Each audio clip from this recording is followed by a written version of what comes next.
Sir, चक्रीवादळा संदर्भातला अहवाल जे आहे पंचनामे राज्य सरकारकडे आलेले आहेत।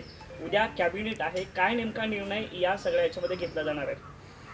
चक्रीवादळामध्ये जे शेतकऱ्यांचं नुकसान झालं, जे घराचं नुकसान झालेलं आहे, जे मच्छीमारांचं नुकसान झालं, जे बोटी फुटल्या आहेत, जाळ्याचं नुकसान झालेलं आहे, या सर्वाचे पंचनामाचे आदेश देण्यात आले होते आणि 90% जास्त पंचनामे ऑलरेडी झालेले आहेत। काही पंचनामे व्हायचे बाकी आहे। एकदा पंचनामाचा सगळा सविस्तर डिटेल आल्यानंतर मुख्यमंत्री साहेबांनी स्वतः आणि मी जेव्हा पहिल्यांदा चक्रीवादळ आला दुसऱ्या दिवशी मी पाहणी करायला गेलो त्या टायमालाच सांगितलं होतं की ज्यांचं जे नुकसान झालेलं आहे मागे जसं झालं होतं तसं त्यांना भरपाई देण्यात येईल। पण केंद्र सरकारकडे नुकसान भरपाई संदर्भातला आपलं पत्रव्यवहार अजून झालेला नाही आहे।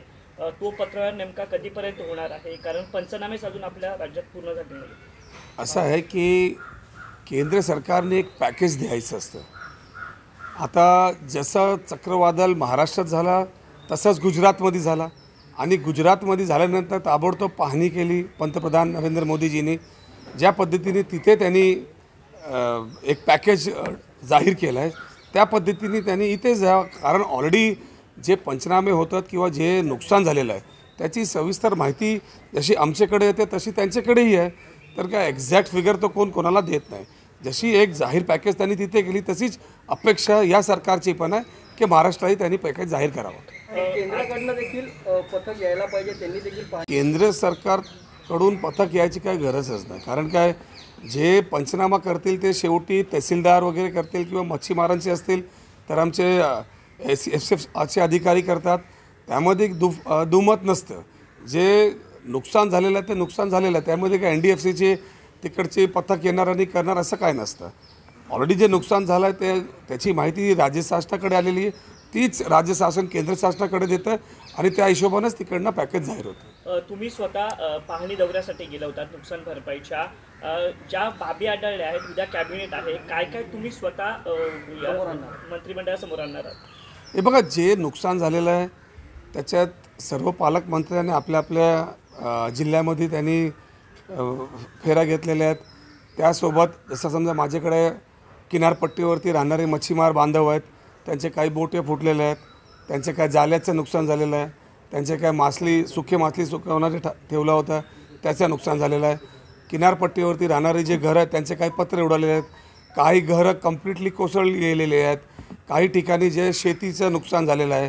तर ह्या सर्वांचा सविस्तर पंचनामा केलेला आहे आणि पंचनामा झाल्यानंतर त्याचे रिपोर्टही आलेले आहेत। आणखीन रिपोर्ट जे काय यायचे बाकी आहेत ते एकदा आले की त्याच्यानंतर ऑलरेडी एक GR आहे, ते GRच्या हिशोबाने त्याचे किती पैसे द्यायचे ते ठरवण्यात येईल। सर, सध्या लोकांमध्ये संभ्रम आहे कारण चक्रीवादळ झालेलं आहे, पावसाळी तोंडावर आहे, मात्र दुकानं बंद आहेत। त्यामुळे जी घरं दुरुस्त करण्यासाठी लागणारी अवजार आहेत किंवा ताडपत्री आहे यासारख्या ज्या वस्तू आहेत त्याची दुकानं बंद आहेत, ती दुकानं सुरू करण्यात आले तर अशा प्रकारचे मेसेज काही व्हायरल होतात, काय यामध्ये सत्यता आहे? बघा की जे एसेन्शियलमध्ये आपण काही दुकानं व काही धंदे आपण उघडलेच होते आणि चक्रीवादळ आल्यानंतर आपण कुठेही असे ते AC शीट किंवा छपरे ठेवणाऱ्या दुकानाला कुठलीही अशी बंदी आणलेली नाही। आज तुम्ही जर अख्ख्या मुंबईमध्ये किंवा किनारपट्टीचे कुठे जिथे नुकसान झालं आहे तिकडे जर जाऊन बघितलं तर त्यांना पत्रे भेटले अशी काय हे गोष्ट समोर येणारच नाही। पण आता जे अनलॉक करण्यामध्ये आणि काही आपल्याला आणखीन प्रतिबंध आणावा लागेल आणि जे आपण अनलॉक करण्यामध्ये जसे हार्डवेअरची दुकानं झाली, इलेक्ट्रिकलची दुकानं झाली, सलून झाले, दुसरे काय एसेन्शियलमध्ये वाढ द्यायचं असेल त्याची सविस्तर चर्चा करण्यात येईल।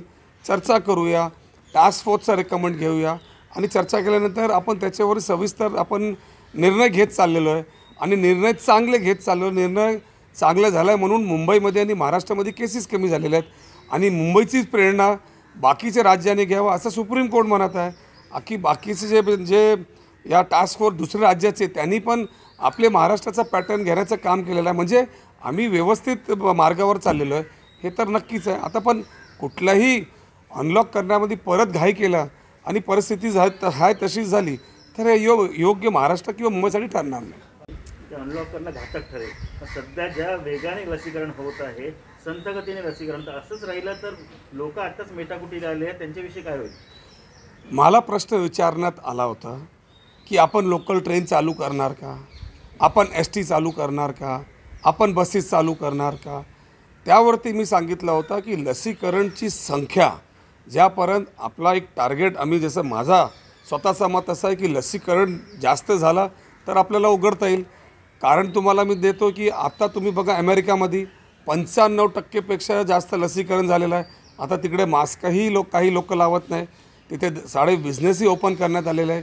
युरोपमध्ये पण लसीकरण झालेलं आहे. आता लसीकरणाचा पूर्ण राज्य सरकारवरती टाकणं हे योग्य नाही. कारण RT-PCRचं टेस्ट असलं त्याचाही प्रोटोकॉल व तेही स्टँड जे आहे ते केंद्रातर्फे आलेले आहेत. लसीकरणाबद्दल कोविशिल्ड, कोवॅक्सिन हे आपल्याकडे आधी होते. याचेही निर्णय केंद्र सरकार घ्यायचे. केंद्र सरकारच आपल्याकडे ते लस पाठवायचे. आणि लस घेण्यामध्ये बाकीच्या जगामध्ये ज्या ज्यांनी लस तयार केलेला आहे त्याला जर व्यवस्थित आपण बुकिंग केली असती तर आज आपल्याला या देशामध्ये संख्या बघून लस कमी झाली नसती. आता स्पुटनिक आलेली आहे. दुसरेही लसीकरण जे या देशांनी केलेलं आहे त्याच्याबरोबर केंद्र सरकारने ताबडतोब वार्ताहर करून एक मार्ग काढला पाहिजे की बाकीचे पण राज्याला किंवा आमच्या पण राज्याला बाकीचाही लस आपल्याला भेटेल. कारण आज पैसे देऊन लस भेटत नाही. कारण याची जबाबदारी केंद्र सरकारची आहे. कारण केंद्र सरकारच इनिशिएटिव्ह घेतलं पाहिजे. आज तुम्ही बघा, आम्ही बोलतोय, आम्ही टेंडर काढला आहे मुंबई महानगरपालिकातर्फे, कंपन्या येत नाही. पंजाबने टेंडर काढला तर बाकीचे देश म्हणतात की केंद्र सरकारतर्फेच आम्ही लस देऊ. तर शेवटी गोल जर केंद्र सरकारकडेच असणार तर केंद्र सरकारने त्याच्यावरती लवकरात लवकर निर्णय घ्यावा लागेल.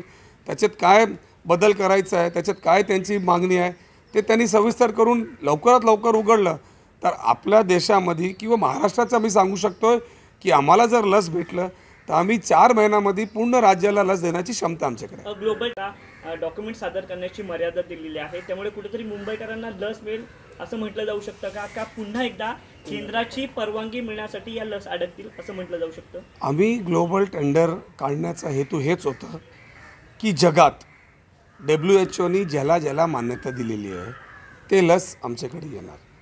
पण आज वस्तुस्थिती अशी आहे की केंद्र सरकार ज्यापर्यंत यांच्याशी नेगोशिएट करत नाही, यांच्याबरोबर क्लिअरिटी येत नाही, त्यांना मान्यता देत नाही, त्यापर्यंत त्यांचं इथे लसीकरण बनवायचं किंवा आणायचं हे होणार नाही. तर केंद्र सरकारलाच याच्यात मोठा इनिशिएटिव्ह घ्यावा लागेल. त्यांनी जगात जेवढी लस बनवलेली कंपनी आहेत त्यांच्याबरोबर डायरेक्ट, जसं आज त्यांनी कोविशिल्डला किंवा कोवॅक्सिनला सांगितलं की 50% सरकारला द्यायचं, 50%चे काही संख्या ते प्रायव्हेट लोकांना देऊ शकतात. ते फॉर्म्युला त्यांनी तयार केलेला आहे. त्याच पार्श्वभूमीवरती लसीकरणाचे जे वेगवेगळ्या कंपनी जगात आहेत त्यांच्याबरोबर तसा फॉर्म्युला तयार केला तर देशाचे राहणारी लोकांची संख्या फारच मोठी आहे. जगात आपण चायनाचे लेवलवरती एवढी जनसंख्या आहे. आपल्याला लस भरपूर लागणार आहेत. तर त्यांनी त्याचा लवकरात लवकर करावा. कारण बाकीच्या राज्याला आणि महाराष्ट्राला पण ते लस भेटणार. तुम्ही पूर्ण झाला तिकडे लोक मास्क वापरत नाहीत. मनसेने मागणी केली आहे ज्या लोकांचे 2 डोसेस झालेले आहेत, 10 दिवस होऊन गेलेले आहेत, त्यांना ट्रेननी प्रवासाची मुभा द्यायला हरकत नाही अशी एक मागणी होताना दिसत आहे. तुम्ही कसं बघताय गोष्टी? नाही, हे बघा, मी आधीच सांगितलं आहे की लस हा एकच मार्ग आहे. आपल्याला जर पूर्ण व्यवस्थित सगळे कारोबार उघडायचं असेल, आपल्याला जर पूर्णपणे सगळं व्यवस्थित चालवायचं असेल तर लॉकडाऊन पर्याय नाही. लॉकडाऊन का करतो की कारण हे जे आज हॉस्पिटलमध्ये रुग्ण वाढत होते, आज ऑक्सिजनची परिस्थिती काय झालेली आहे. आम्ही जर लॉकडाऊन नाही केलं असतं तर बाकीच्या राज्यात तुम्ही बघा आज काय परिस्थिती झाली. ऑक्सिजन नसल्यामुळे बरेच लोकांचे जीव गेलेला आहे. कमीत महाराष्ट्रात असं परिस्थितीमध्ये गेलेलं नाही. आणि एकदा लसीकरण झालं मग ऑटोमॅटिकली आज प्रतिबंध आपल्या देशाने नाही लावलेला आहे, वेगवेगळ्या देशांनी आपल्यासाठी लावला. कारण तिथे रुग्ण त्यांच्याकडे येता कामा नये. इथे आता ते उघडत पण आहे. ज्यांनी लस घेतलेला एक देश आता उघडत चाललेला आहे. तर आपली लसीकरणाची संख्या पर्सेंटेज वाढली तर जे देश आज आपल्याला प्रतिबंध लावला ते उघडतील. दुसरं 1 जूनपर्यंत अटी ज्या आहेत ह्या 1 जून नंतर शिथिल होतील असं देखील म्हटलं जाते. राज्य सरकार याविषयी काय पावलं उचलते, कशा पद्धतीने अटी शिथिल करण्याच्या तयारीत आहे? काही शिथिल करण्यात येणार, काही आणखीन कडक करण्याची गरज आहे. हे दोन्ही फेस आपल्याला बघावं लागेल. याच्यात जे अभ्यास करण्यासाठी जे गट आपण नेमलेला आहे, जे टास्क फोर्स आहे ते ट्रेनसाठी पण ते अभ्यास करत आहे. दुकानं कुठली उघडायची हे त्याच्यावरती अभ्यास करत आहे. किती उघडायची, किती तास उघडायची याच्यावरती. कारण आता आपण कंट्रोल केलं आहे. कंट्रोल केला आहे म्हणजे काय आपण एकदम आपल्याला यश मिळालं अशी गोष्ट नाही. लोकांना हे समजावं लागेल की आजही महाराष्ट्रामध्ये 50,000पेक्षा जास्त लोक ऑक्सिजनवरती आहेत. आज आपण ऑक्सिजनवरती नियंत्रण केलेलं आहे. आपल्याला ऑक्सिजन प्लांट काय रातोरात उभा करता येत नाही. कुठल्याही राज्यात असं झालेलं नाही की त्यांनी 1000 टनाचा किंवा 200 टनाचा किंवा 500 टनाचा मॅट्रिक टनचा त्यांनी एक हे फील्ड तयार केलेलं आहे. हे सर्व लक्षात घेऊनच आपल्याला काम करावं लागेल. आणि लससाठी प्रयत्न भरपूर चालू आहे. मुख्यमंत्री साहेब स्वतः आणि मी कौन्सिल जनरलबरोबर बोललो की बाबा काय मार्ग काढता येतं का, काय रस्ता काढता येतं का. हे सगळं प्रयत्न सगळीतर्फे चालू आहे. लस भेटली तर आपल्याला न्याय भेटणार. गंगेच्या नदीमध्ये आपण पहिल्या नदीपात्रामध्ये मृतदेह पाहायला मिळाले. एकूण ज्या ठिकाणी गंगापुत्र म्हणून नरेंद्र मोदी यांना पाहिलं जात होतं, बोललं जात होतं, या संपूर्ण घटनेनंतर कुठेतरी याचा परिणाम नरेंद्र मोदी यांच्या प्रतिमेवर होईल असं म्हटलं जाऊ शकतं. मी प्रश्न प्रेसलाच विचारतोय. जेव्हा WHO आणि वर्ल्डची जेवढी हे असे एजन्सीज आहेत जे जेव्हा जोराजोराने बोलत होते, राहुल गांधीजींनी सांगितलं होतं की या देशात कोरोनाची सुनामी येणार आहे. WHO नी वॉर्निंग दिली होती की या देशामध्ये मोठी लाट येणार आहे. त्याला समोर ठेवून काम करण्याची जबाबदारी कोणाची होती? आज निवडणूक ठेवली. आज ज्या पद्धतीने बाकीचे आपण कुंभमेळा केला किंवा लोकांची जमा हे केली त्याच्यामुळे आज एवढा मोठा पसरलेला आहे. आज जर आपण हे बोलायला गेलो तर देशविरोधी होऊन जाणार. शेवटी इंटरनॅशनल तर्फे आपल्याला माहीत होतं, ICMRची लोक बोलत होते की हे मोठं संकट समोर येणार आहे. तर समोर आल्यानंतर त्याची जर त्यांनी दक्षता घेतली नाही, आज एवढी लोकांची जीवं गेली. आज हॉस्पिटलमध्ये जागा भेटत नाही, आज आपल्याला औषध भेटत नाही. तर हे सगळं करण्याची जबाबदारी शासनाची असते. मग केंद्र शासन असू दे की राज्य शासनाचे. आता लायसन्स द्यायचं असेल, इम्पोर्ट किंवा एक्सपोर्टसाठी रिलॅक्सेशन द्यायचं असेल, हे का राज्य शासनाच्या हातात आहेत का? आज आपल्याला लस पाहिजे किंवा आपल्याला जे बाहेरून येणारं व्हेंटिलेटर बेड असेल, काही असणार रॉ मटेरियल असेल, हे कुठून येतो? बाहेरूनच येतो आहे. मग त्याच्यासाठी नियमन करणारा कोणाची जबाबदारी आहे? केंद्र सरकारची. तर त्यांनी व्यवस्थित टायमावरतीच जर आपलं हे कारोबार केला असता तर आज देश या संकटात आला नसता. असलम भाई, इस पर कई राज्यों ने उठाया है. झारखंड, छत्तीसगढ़ और हरियाणा के राज्यों ने कहा है कि केंद्र जो डेटा रिलीज़ किया है कि इन राज्यों में वेस्टेज परसेंटेज इतना है वो गलत है. उनके यहाँ बहुत कम वेस्टेज हो रहा है, राज्य का वेस्टेज ज़्यादा दिखाया जा रहा है. क्या महाराष्ट्र के साथ भी वैसे ही कुछ है? देखिए, ऐसा है कि जब कोई क्वांटिटी किसी राज्य में या कहीं दी जाती है तो एक सर्टन नंबर उसमें वेस्टेज पकड़ा जाता है. अब कभी कभी किसी वाइल के अंदर बच भी जाता है. तो आज हर सेंटर के ऊपर कतार लगी है. तो मुंबई महानगर पालिका तो अगर जो वाइल में एक आधा किसी का बच भी जाता है तो उसको बुला के दे देती है. आज माइनस में चल रही है, यानी वेस्टेज होने का सवाल नहीं होता. लेकिन कहीं पे वेस्टेज हो भी जाता है, हर राज्य में होता है. और कोई भी चीज़ अब इतने बड़े पैमाने में होती है, हर राज्य में कहीं ना कहीं वैक्सीनेशन थोड़ी बहुत वेस्टेज होती है. लेकिन उसको किसी राज्य के ऊपर ब्लेम करना ये ठीक बात नहीं है. वेस्टेज का परसेंटेज महाराष्ट्र को लेकर 8% के आसपास वेस्टेज बताया था, जिसको स्वास्थ्य मंत्री ने कहा था कि 2 से 3% से वेस्टेज है, 8% से ज़्यादा है. और वैसे ही दूसरे राज्यों ने भी ब्लेम किया. अब क्या महाराष्ट्र मानता है कि जो वेस्टेज का परसेंटेज केंद्र की तरफ से राज्यों को दिखाया जा रहा है उतना वेस्टेज नहीं है? आप मुझे ये बताइए कि आज गंगा में जो इतनी सारी बॉडियाँ आई, आज खेतों में जो आपके टेलीविज़न के माध्यम से दिखाया जा रहा है कि शव जलाए जा रहे हैं, आज कब्रिस्तान में जगह नहीं है, कब्रिस्तान जो है वो भर चुका है. ये सारी चीज़ों को आप किसको जवाबदार करेंगे? इसको किसको आप ये बताएंगे? अगर आप बात करते हैं वैक्सीनेशन की, वैक्सीनेशन वेस्टेज जब होगा कि जब कोई लेने वाला नहीं हो. आज वैक्सीनेशन के ऊपर तो पूरे देश में मारामारी है. हर सेंटर के ऊपर लोग हद से ज़्यादा जमा हो रहे हैं. तो वैक्सीनेशन तो कोई सवाल जानबूझ के तो करेगा नहीं. परसेंटेज मैं तो बता रहा हूँ कि हमारे महाराष्ट्र के अंदर इल्ज़ाम लगाया गया या किसी और राज्य में लगाया गया, वो ठीक बात नहीं है. आप देखिए, हर राज्य ने मैक्सिमम देने का काम किया, चाहे फिर वो बीजेपी का रूलिंग राज्य हो, चाहे वो कांग्रेस का हो या समाजवादी का, किसी का भी हो. वेस्टेज करने का सवाल नहीं आता है. वैक्सीन ही नहीं है, कैपेसिटी ही नहीं है, और उसकी जवाबदारी जो है वो कहीं ना कहीं रिस्पॉन्सिबिलिटी तो केंद्र को लेनी पड़ेगी ना। तो वैक्सीन जिस तरीके मिल पा रहा है और बिडिंग में भी सेंटर की तरफ से कुछ, देखिए मुंबई शहर और महाराष्ट्र अपनी तरफ से प्रयास तो कर रहा है कि दुनिया में जिसने जिसने वैक्सीन बनाया, चाहे फिर वो अमेरिका हो, चाहे यूके हो, चाहे रशिया हो, जिनकी वैक्सीनेशन को WHO ने मान्यता दी है, हम उनसे वार्ता तो शुरू करेंगे, हम टेंडर तो निकालेंगे, वरना कल ये रहेगा कि भाई आपने तो मांगा ही नहीं था। हम ये निकाल रहे हैं और जब सामने ये बात आ रही है कि भाई केंद्र सरकार को इसमें इनिशिएटिव लेना पड़ेगा, तो अब ये गेंद केंद्र सरकार की तरफ जाती है। केंद्र सरकार ने दुनिया में जितने लोग वैक्सीनेशन बना रहे हैं उनसे बात करनी चाहिए, अपने मुद्दे सामने रखना चाहिए, उनको क्या परमिशन देने से लेके उनसे जो टर्म्स कंडीशन है नक्की करना चाहिए, और जल्द से जल्द अगर इस देश में किसी चीज़ की प्रायोरिटी होनी चाहिए, वो वैक्सीनेशन देश में लाने की प्रायोरिटी होनी चाहिए। अगर वो हो जाए तो हर राज्य केंद्र के ऊपर इतना दबाव डालने के लिए बैठा नहीं है।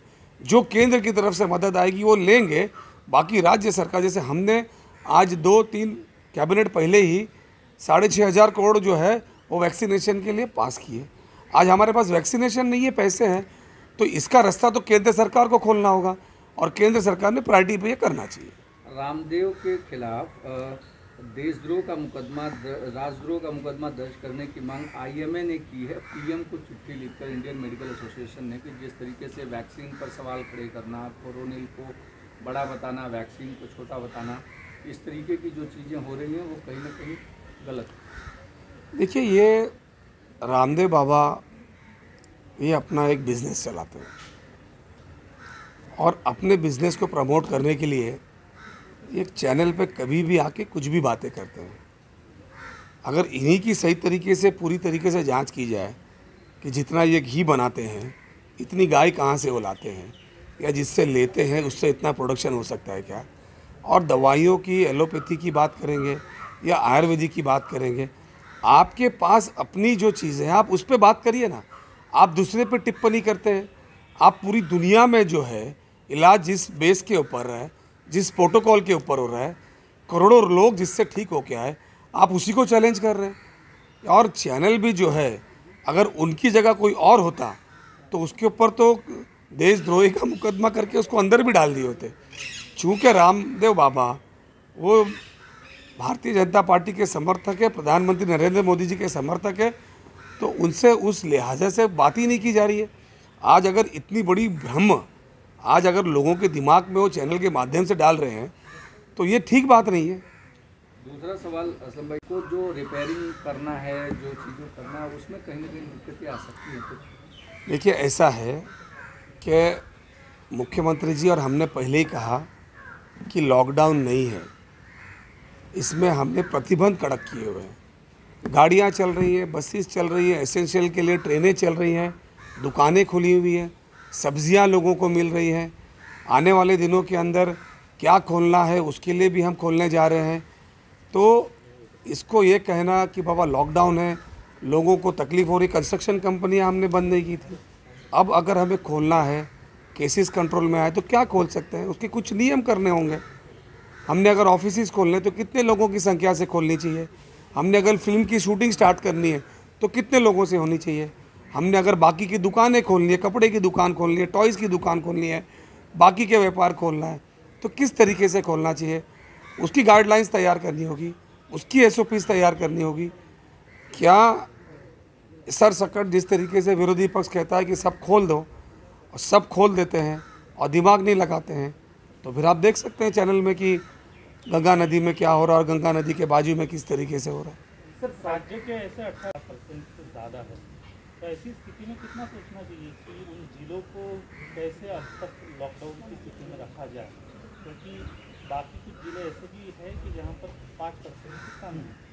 आप देख सकते हैं कि महाराष्ट्र के जिन जिलों में केसेस बढ़ गए वहाँ पे लॉकडाउन कड़क किया गया, और जिन जिन जिलों के अंदर केसेस कम हो गए वहाँ पे काफ़ी जो है खुला करने का काम भी शुरू हुआ है। तो ये अब जो है जिला वाइज उसको जो है कमेटी है, वहाँ के पालक मंत्री है, वहाँ के जिला अधिकारी है या वहाँ के कमिश्नर होंगे, ये लोग अपना अपना निर्णय ले रहे हैं। और निर्णय लेके खोलना और बंद करना उसके ऊपर कर रहे हैं। लेकिन आज फिर एक बार कहता हूँ कि जो भी गाइडलाइंस, जो भी SOPs हम इस महाराष्ट्र में कर रहे हैं, आज हमें इस बात की खुशी है कि बाकी के राज्य इसको फॉलो कर रहे हैं। केंद्र सरकार के लोग भी ये कहने पे मजबूर हो रहे हैं कि नहीं, महाराष्ट्र में ठीक काम हो रहा है, क्योंकि सुप्रीम कोर्ट कह रहा है, अपने जजमेंट में कह रहा है कि अगर मुंबई अपने आप को ठीक कर सकती है, महाराष्ट्र अपने आप को ठीक कर सकती है, तो बाकी के राज्यों ने जो है उनके हिसाब से वही काम करना चाहिए।